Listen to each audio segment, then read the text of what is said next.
حي على الفلاح.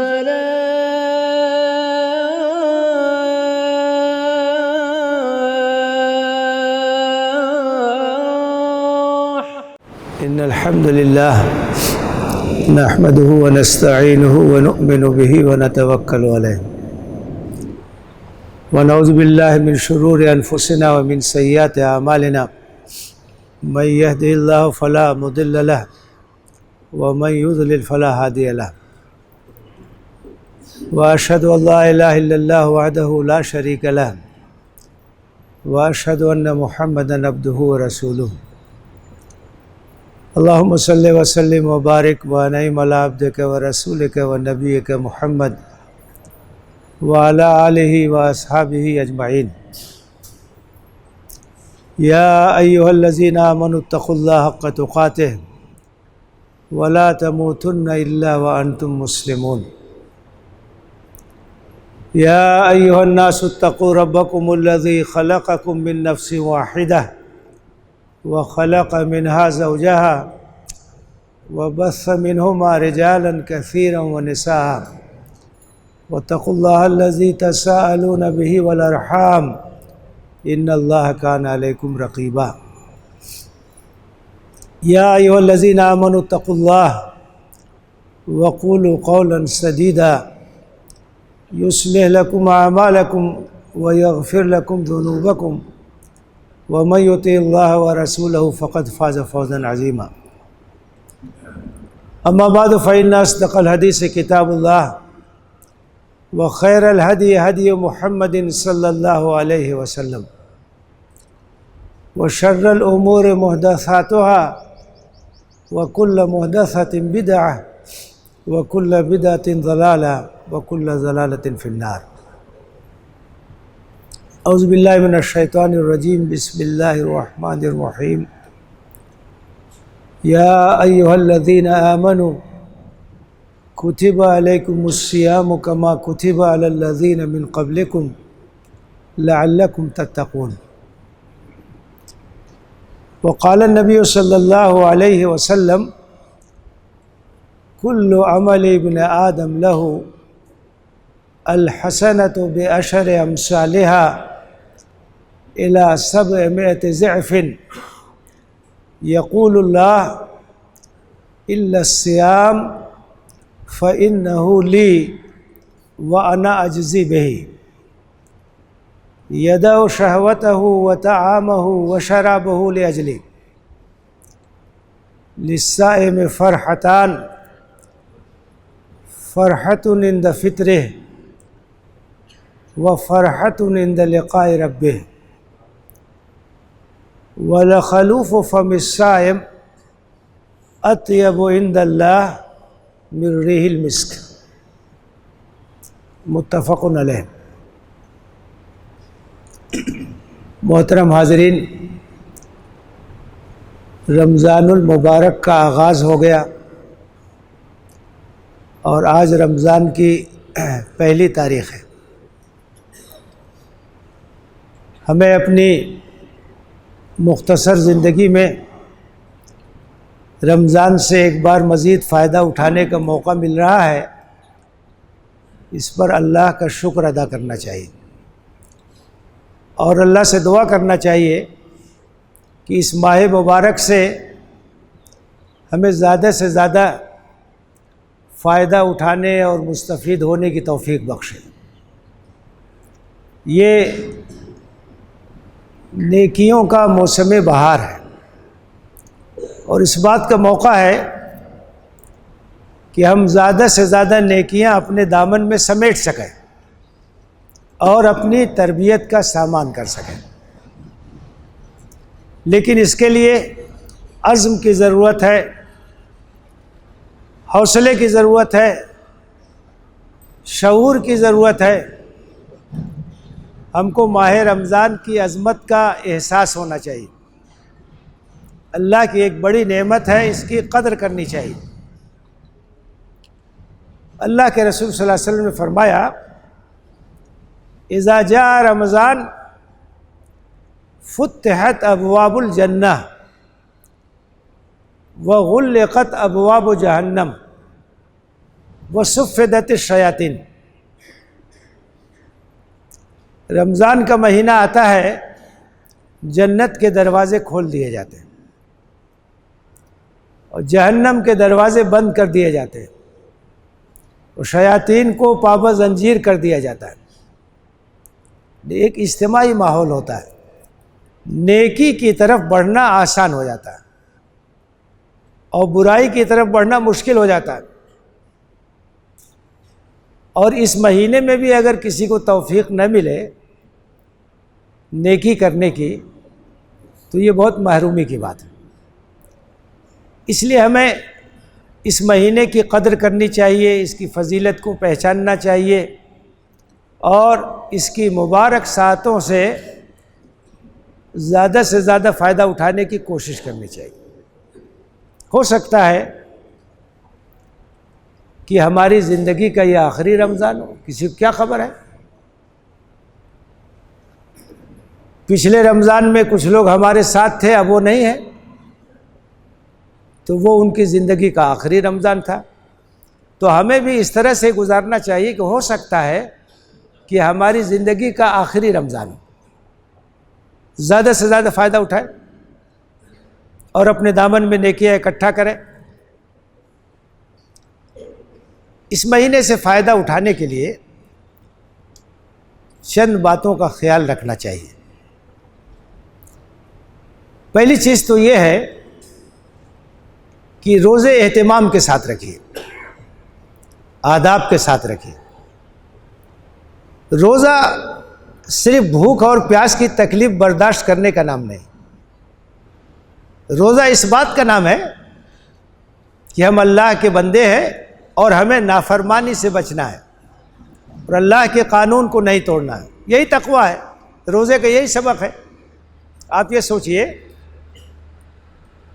کہ کھانا پینا یہ کوئی حرام چیز تو نہیں ہے۔ اللہ تعالیٰ نے تو کہا ہے کہ جو طیبات ہیں کھاؤ پیو، لیکن مخصوص وقت میں ہم کھانے پینے اور ان تمام چیزوں سے رک جاتے ہیں۔ کیوں؟ اس لیے کہ اللہ کا حکم ہے۔ تو اللہ تعالیٰ نے جن چیزوں سے مستقل روک دیا ہے ان سے اپنے آپ کو دور رکھنا چاہیے۔ اگر کوئی آدمی روزہ بھی رکھتا ہے اور جھوٹ بھی بولتا ہے، روزہ بھی رکھتا ہے غیبت بھی کرتا ہے، روزہ بھی رکھتا ہے گالی بھی دیتا ہے، تو اس کا مطلب یہ ہے کہ اس نے روزے کی روح کو سمجھا نہیں۔ روزہ تو اطاعت کا نام ہے، اللہ کی فرما برداری کا نام ہے، تو روزہ رکھ کے نافرمانی کیسے کر رہا ہے؟ وہ اپنے روزے کو خراب کر رہا ہے۔ اسی لیے اللہ کے رسول صلی اللہ علیہ وسلم نے فرمایا من لم یدع قول الزور والعمل به فلیس للہ حاجۃ فی ان یدع طعامہ وشرابہ۔ کوئی آدمی اگر روزہ رکھ کے جھوٹ بولنا نہ چھوڑے، غلط کام کرنا نہ چھوڑے، تو اللہ کو اس بات کی کوئی ضرورت نہیں ہے کہ وہ اپنا کھانا پینا ترک کرے۔ جب وہ نافرمانی کر رہا ہے، معصیت کر رہا ہے، اللہ کے احکام کو توڑ رہا ہے، تو بھوکا پیاسا رہنے سے کیا فائدہ؟ بھئی ہم بھوک اور پیاس کی تکلیف اس لیے برداشت کرتے ہیں کہ اللہ کا حکم ہے۔ تو اللہ تعالیٰ نے کہا جھوٹ مت بولو، گالی مت دو، فحش کام مت کرو، غیبت مت کرو، چغل خوری مت کرو۔ تو تمام غلط کاموں سے ہمیں رکنا چاہیے۔ روزے کا پیغام یہی ہے، اطاعت، اللہ کی فرما برداری، نافرمانی سے بچنا۔ تو کوشش کیجئے کہ ہمارا روزہ کہیں سے بھی متاثر نہ ہو، ہمارا روزہ صاف ستھرا رہے، غیر معمولی اجر ہے، یاد رکھیے۔ اللہ کے رسول صلی اللہ علیہ وسلم نے فرمایا کل عمل ابن آدم لہ الحسنۃ بعشر امثالها الی 700 ضعف۔ انسان کا ہر عمل اس کے لیے ہے، اور اللہ کا فضل یہ ہے کہ ایک نیکی آپ کرتے ہیں 10 گنا سے لے کے 700 گنا تک اس کا اجر لکھا جاتا ہے، کم سے کم 10 گنا نیت کے لحاظ سے۔ کیفیت کے لحاظ سے، حالات کے لحاظ سے اس کا اجر بڑھتا ہے۔ تو کہا کہ نیکی کا اجر 10 گنا سے لے کے 700 گنا تک ملتا ہے۔ یقول اللہ الا الصیام فإنہ لی وأنا أجزی بہ، اللہ تعالیٰ کہتا ہے کہ نہیں، روزہ اس قانون سے مستثنیٰ ہے۔ روزہ اللہ تعالیٰ کہتا ہے میرے لیے میں جتنا چاہوں گا اس کا اجر دوں گا، یعنی یہاں 700 گنا کی قید نہیں ہے، بے حساب اجر دے گا اللہ تعالیٰ، بے شمار، اس کی کوئی حد نہیں ہے۔ تو عام نیکیوں سے مستثنیٰ ہے روزے کا حکم، الا الصیام فإنہ لی وأنا أجزی بہ۔ اللہ تعالیٰ کہتا ہے، حدیث قدسی ہے یہ، روزہ میرے لیے ہے اور میں جتنا چاہوں گا اس کا اجر دوں گا۔ روزہ میرے لیے کیا مطلب ہے؟ روزہ ایک ایسی عبادت ہے جس میں ریاکاری نہیں ہوتی۔ روزہ ایک ایسی عبادت ہے جو اللہ کے لیے ہوتی ہے، کیونکہ روزہ جو ہے ہم صبح صادق سے لے کے غروب آفتاب تک رکھیں گے، 12 گھنٹہ، 13 گھنٹہ، 14 گھنٹہ، اکیلے بھی رہتے ہیں لیکن ہم اپنے روزے کی حفاظت کرتے ہیں۔ اس کا مطلب کیا ہوا کہ روزہ جو ہے یہ ریا سے پاک چیز ہے، یہ نام و نمود سے پاک چیز ہے، اس کے اندر للہیت ہوتی ہے، جس کے اندر اخلاص ہوگا وہی ٹھیک سے روزہ رکھے گا۔ تو اللہ تعالیٰ نے کہا کہ الا الصیام فإنہ لی، روزہ اس قاعدے سے مستثنیٰ میرے لیے ہے، وأنا أجزی بہ، جتنا چاہوں گا میں اس کا اجر دوں گا۔ آگے کہا یدع شہوتہ وطعامہ وشرابہ من اجلی، روزہ دار کیا کرتا ہے؟ کھانا پینا اور تمام چیزیں جن سے روزہ ٹوٹ سکتا ہے، اللہ کے لیے ان تمام چیزوں کو ترک کر دیتا، اللہ کی خاطر، اللہ کو خوش کرنے کے لیے، اور کوئی چیز نہیں۔ ورنہ تنہائی میں کھا سکتا تھا، تنہائی میں پی سکتا تھا، لیکن وہ اپنے روزے کی حفاظت کرتا ہے، کس لیے؟ اللہ کے لیے۔ اس کے بعد خوشخبری دی ہے، للصائم فرحتان، روزہ دار کے لیے 2 خوشیاں ہیں، فرحۃ عند فطرہ و فرحۃ عند لقاء ربہ۔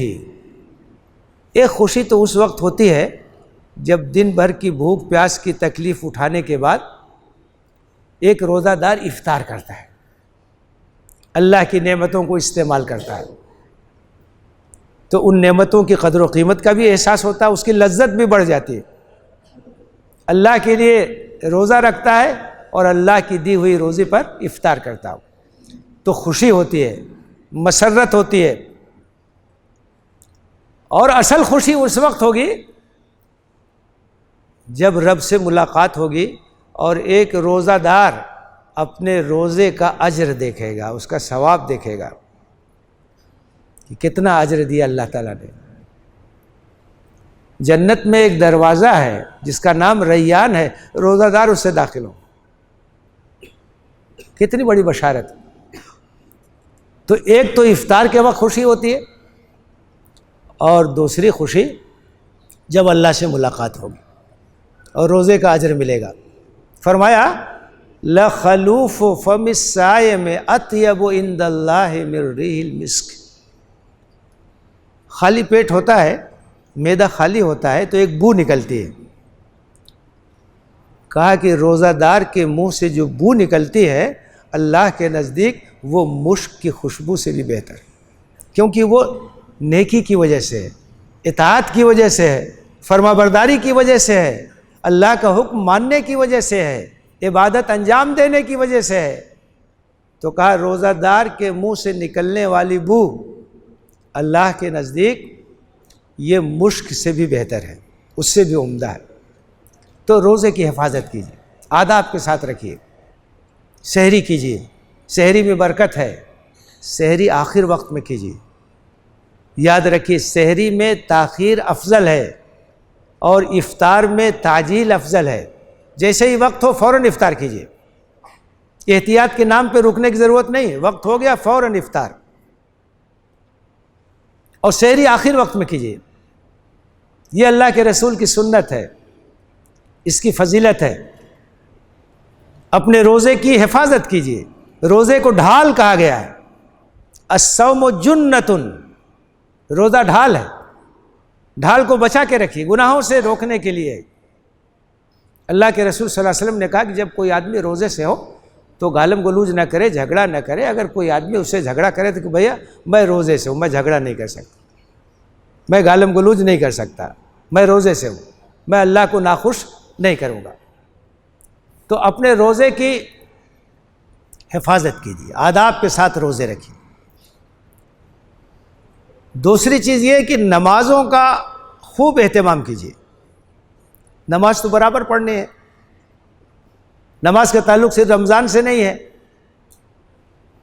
رمضان میں مسجدوں کی آبادی بڑھ جاتی ہے، یہ آبادی ہمیشہ قائم رہنی چاہیے۔ صرف رمضان میں نماز پڑھنے کا حکم نہیں ہے، زندگی بھر نماز پڑھنے کا حکم۔ تو مسجد تو ہمیشہ آباد رہنی چاہیے، البتہ رمضان میں اور اہتمام ہونا چاہیے، نوافل کا، سنن کا، دیگر چیزوں کا اور اہتمام ہونا چاہیے۔ تو نمازوں کا پورا اہتمام۔ آپ سوچئے اگر کوئی آدمی روزہ رکھے نماز نہ پڑھے تو یہ کیسی عبادت ہوئی؟ نماز بھی فرض ہے، روزہ بھی فرض ہے۔ تو کوئی آدمی روزہ رکھتا ہے، نماز ترک کرتا ہے، نماز چھوڑ دیتا ہے، تو یہ تو عجیب و غریب بات ہے۔ تو نماز کا پورا اہتمام ہونا چاہیے، 5 وقتہ نمازوں کا اہتمام، آگے پیچھے کی جو سنتیں ہیں ان کا اہتمام، اور خاص طور سے جو ایک نماز ہے قیام رمضان جسے ہم کہتے ہیں، تراویح آپ کہتے ہیں، اس کا اہتمام۔ اللہ کے رسول صلی اللہ علیہ وسلم فرمایا ہے من قام رمضان ایمانا واحتسابا غفر له ما تقدم من ذنبه، جو لوگ رمضان میں رات میں نماز پڑھتے ہیں اخلاص کے ساتھ، للہیت کے ساتھ، ان کے گناہوں کی مغفرت ہو جاتی۔ تو شوق اور ذوق کے ساتھ پڑھیے۔ اور اگر نماز تراویح میں پورا قرآن سننے کا موقع ملتا ہے تو یہ بھی بڑی سعادت کی بات ہے۔ قرآن نماز میں پڑھنے اور سننے کا موقع ملے، اس سے بہتر بات کیا ہو سکتی ہے؟ تو اگر تراویح میں قرآن سنایا جا رہا ہے تو پوری تراویح میں ذوق اور شوق کے ساتھ شرکت کیجیے۔ کہیں کہیں 20 رکعت تراویح ہوتی ہے، کہیں 8 رکعت تراویح ہوتی ہے، کوئی بات نہیں، آپ چاہے 8 پڑھیں چاہے 20 پڑھیں، لیکن کوشش یہ کیجیے کہ جہاں پڑھیے پوری تراویح پڑھیے تاکہ پورا قرآن سننے کا موقع ملے۔ کیونکہ اگر 20 رکعت تراویح ہو رہی ہے اور 8 رکعت پڑھ کے آپ چلے گئے تو پورا قرآن سننے سے محروم رہ جائے۔ جہاں 8 رکعت ہو رہی ہے وہاں پڑھ لیجئے، امام کے ساتھ مکمل اگر آپ کی شرکت رہے گی تو آپ کو پورا قرآن سننے کا موقع ملے گا۔ نماز کے اندر قرآن پڑھنے سننے کا موقع ملے، یہ قرآن کے لیے اور قرآن سے اپنے تعلق کو جوڑنے کے لیے بہترین چیز ہے۔ تو نمازوں کا اہتمام کیجیے، جیسے ہی اذان ہو آ جائیے، آپ کو موقع ملے گا، پہلے بھی سنت پڑھنے کا موقع ملے گا، بعد کی جو سنت ہے اسے پڑھیے، تراویح کا اہتمام کیجیے، سحری کے وقت اٹھیے، اس وقت بھی کچھ رکعتیں پڑھ لیجیے۔ یہ تو آسان ہے، سحری کے لیے اٹھنا ہی ہے۔ بعض لوگ غلطی یہ کرتے ہیں کہ جگتے رہتے ہیں اور 1-2 بجے سحری کر لیتے ہیں، سحری میں تو تاخیر ہونی چاہیے، اور اس کے بعد سو جاتے ہیں، اور اس کا نتیجہ یہ ہوتا ہے کہ فجر کی نماز بھی چلی جاتی ہے۔ یہ مناسب نہیں ہے۔ عشاء کی نماز تراویح وغیرہ پڑھنے کے بعد سو جائیے اور پھر اٹھ جائیے رات کے آخری حصے میں، اس وقت نماز بھی پڑھیے، سحری بھی کیجیے، فجر کی نماز جماعت سے پڑھیے، اس کے بعد آرام کیجیے۔ تو دوسری چیز ہے کہ نمازوں کا پورا اہتمام کیجیے، اس مہینے سے فائدہ اٹھائیے۔ تیسری چیز یہ ہے کہ قرآن سے اپنے تعلق کو مضبوط کیجیے۔ قرآن کے نزول کا مہینہ ہے، شہر رمضان الذی انزل فیہ القرآن، رمضان کا مہینہ وہ مہینہ ہے جس میں قرآن نازل ہوا۔ رمضان کی برکت کا ایک سبب یہ ہے کہ یہ نزول قرآن کا مہینہ، اور قرآن جیسی نعمت ہمیں اس مہینے میں ملی، تو قرآن سے تعلق مضبوط ہونا چاہیے۔ زیادہ سے زیادہ تلاوت کیجیے، زیادہ سے زیادہ قرآن کو سمجھنے کی کوشش کیجیے، صرف تلاوت پہ اکتفا مت کیجیے، ترجمہ بھی پڑھیے، سمجھنے کی کوشش کیجیے۔ قرآن عمل کے لیے ہے، قرآن اس لیے کہ ہماری زندگی کا حصہ بنے۔ اگر ہم اس کو سمجھیں گے نہیں، اس پر غور نہیں کریں گے تو عمل کیسے کریں گے؟ تو یہ طے کیجئے کہ انشاءاللہ رمضان کے مبارک مہینے میں ترجمے کے ساتھ پورا قرآن ختم کریں گے۔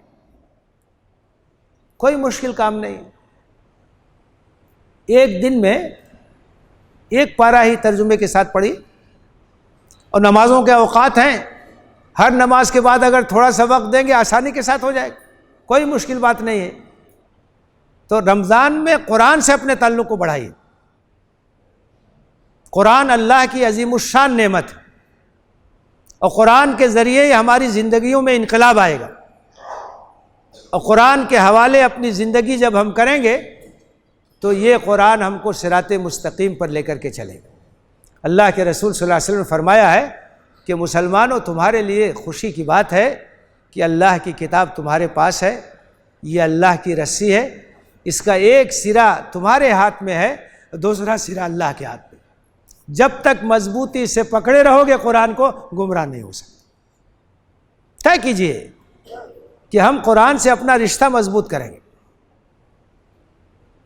قرآن کو سمجھیں گے، قرآن کا درس ہوتا ہے تو اس میں شرکت کریں گے، قرآن کا مطالعہ ہوتا ہے اس سے فائدہ اٹھائیں گے، قرآن سے اپنا تعلق بڑھائیے۔ رمضان کے مہینے کا یہ پیغام ہے، اور رمضان اس لیے آتا ہے کہ ہم کو قرآن کا حامل بنائے، قرآن کا علمبردار بنائے، یاد دلائے کہ اسی مہینے میں یہ نعمت نازل ہوئی۔ تو تیسرا کام یہ کیجئے کہ قرآن سے اپنا رشتہ مضبوط کیجئے، اس مبارک مہینے میں اور زیادہ قرآن پڑھیے، قرآن سمجھیے، قرآن کی آیتوں پر غور کیجئے، اس کی تعلیمات کو پھیلانے کی کوشش کیجئے۔ چوتھا کام یہ کیجئے کہ یہ مواسات اور ہمدردی کا مہینہ ہے، اللہ کے بندوں کی مدد کیجئے، لوگوں کے کام آئیے، غریبوں کو کھانا کھلائیے، افطار کرائیے۔ افطار کرانے کی اتنی فضیلت ہے کہ اگر کوئی کسی روزہ دار کو افطار کراتا ہے تو اس کو اتنا ہی اجر ملے گا، اور روزہ دار کے اجر میں کوئی کمی نہیں ہوگی۔ اپنے محلے، اپنے پڑوس میں جو ضرورت مند ہیں ان کی ضرورتوں کی تکمیل کیجیے۔ رمضان کے مہینے میں اللہ کے رسول صلی اللہ علیہ وسلم بہت خرچ کرتے تھے، صحابہ کہتے ہیں کہ یہ جو ہوائیں چلتی ہیں ہواؤں سے زیادہ آپ فیاض ہو جاتے تھے، آپ کی فیاضی کا عالم رمضان میں بہت بڑھ جاتا تھا۔ مدد کیجیے لوگوں کی۔ اسلام ہمدردی سکھاتا ہے، مواسات سکھاتا ہے۔ اللہ نے آپ کو دیا ہے تو اس میں غریبوں کا حق ہے، ان کی مدد کیجیے۔ اطعموا الطعام وافشوا السلام وصلوا باللیل والناس نیام تدخلوا الجنۃ بسلام۔ اللہ کے رسول صلی اللہ علیہ وسلم نے فرمایا لوگوں کو کھانا کھلاؤ، مدد کرو، سلام کو رواج دو، رات میں جب لوگ سوتے ہیں نماز پڑھو، سلامتی کے ساتھ جنت میں داخل ہو جاؤ۔ تو یہ مواسات کا مہینہ ہے، انفاق کا مہینہ ہے، خرچ کرنے کا مہینہ ہے۔ زیادہ سے زیادہ مدد کیجیے لوگوں کی، لوگوں کے کام آئیے، کوئی بھوکا نہ رہے، سب کے گھر میں انتظام ہو، اس کی کوشش کیجیے۔ خاموشی کے ساتھ مدد کیجیے لوگوں کی، انفاق کیجیے، صدقات اور خیرات کا اہتمام کیجیے۔ بہت سے لوگ زکوٰۃ بھی نکالتے ہیں رمضان میں، رمضان ہی میں زکوٰۃ نکالنا ضروری نہیں ہے، زکوٰۃ تو سال بھر جب ہو جائے اس کی شرط پوری نکالیے، لیکن اگر آپ رمضان میں نکالتے ہیں ٹھیک ہے، نکالیے، پورا حساب کر کے ایک ایک چیز کا پائی پائی کا حساب کر کے زکوٰۃ نکالیے۔ لیکن صرف زکوٰۃ پر اکتفا نہیں کرنا ہے، زکوٰۃ بھی ادا کرنا ہے، صدقہ بھی دینا ہے، خرچ بھی کرنا ہے۔ اللہ کے راستے میں جو کچھ ہو سکے، ہر دن 2 فرشتے نازل ہوتے ہیں۔ اللہ کے رسول نے فرمایا ایک فرشتہ کہتا ہے اللہم آت منفقا سلفا، اللہ جو خرچ کرتے ہیں ان کے مال میں برکت عطا فرما۔ دوسرا کہتا ہے کہ جو لوگ خرچ نہیں کرتے ہیں ان کی برکت کو ختم کر دے۔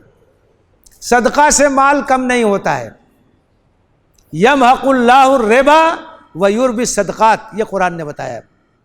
سود کی وجہ سے مال کی برکت ختم ہو جاتی ہے، جو لوگ سودی کاروبار کرتے ہیں برکت سے محروم ہو جاتے ہیں۔ وہ یوربی صدقات، اور صدقہ اور خیرات میں اضافہ کرتا ہے اللہ تعالیٰ، مال میں اضافہ ہوتا ہے، بڑھوتری ہوتی ہے۔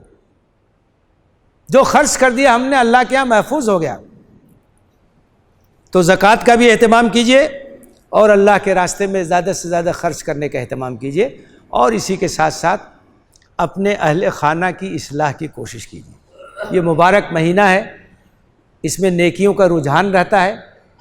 بال بچوں کو متوجہ کیجئے، گھر کی عورتوں کو متوجہ کیجئے، ایک اچھا ماحول بنے، سب لوگ روزوں کا اہتمام کریں، نمازوں کا اہتمام کریں، قرآن کے مطالعے کا اہتمام کریں، صدقہ اور خیرات کا اہتمام کریں، تو اپنے گھر والوں کی اصلاح کی کوشش کیجئے۔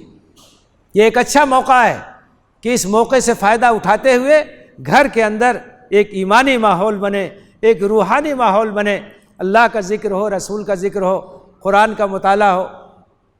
اور چھوٹے بچوں کو بھی عادت ڈالیے، ان کو بھی روزے نماز کی عادت ڈالیے۔ بچے جب شروع سے ان چیزوں کے عادی ہوں گے، شوق پیدا ہوگا، اور اس کے بعد وہ ہمیشہ اس کی پابندی کریں گے۔ تو اس طریقے سے اس مبارک مہینے سے فائدہ اٹھانے کی کوشش کیجیے۔ اللہ سے دعا ہے کہ رمضان کی مبارک ساعتوں سے ہمیں بھرپور استفادہ کی توفیق دے، اہتمام کے ساتھ روزوں کی توفیق دے، نماز کی پابندی کی توفیق دے، انفاق کی توفیق دے، اور قرآن سے اپنے تعلق کو مضبوط کرنے کی توفیق دے۔ آمین۔ وآخر دعوانا ان الحمد للہ رب العالمین۔ اقول قولی ھذا واستغفر اللہ لی ولکم اجمعین فاستغفروہ انہ هو الغفور الرحیم۔